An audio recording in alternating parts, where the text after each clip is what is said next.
ნოტარიუსებს დამატებითი უფლებები მიენიჭათ საკანონმდებლო ცვლილებების საფუძველზე უკვე შესაძლებელია ნოტარიუსებმა კომპანიები დაარეგისტრირონ და უძრავ ქონებასთან დაკავშირებული გარიგებები აწარმოონ. საჯარო რეესტრის ელექტრონულ მონაცემთა ბაზასთან წვდომის უზრუნველსაყოფად ნოტარიუსთა პალატასა და საჯარო რეესტრის ეროვნულ სააგენტოს შორის მემორანდუმი გაფორმდა.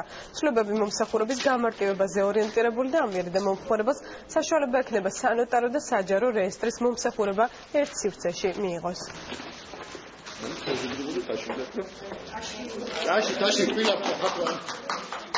Camde notariusები მხოლოდ განცხადების რეგისტრაციის წარდგენი პირები იყვნენ. უკვე ამ მემორანდუმის შემდგომ, მას შემდეგ რაც ისინი გაივლიან სწავლებას საჯარო რეესტრის ეროვნულ სააგენტოში შესაბამისი ტრენინგების საფუძველზე, ხდებიან რეგისტრატორები, ანუ ამ ფუნქციის განახორციელებელი პირები.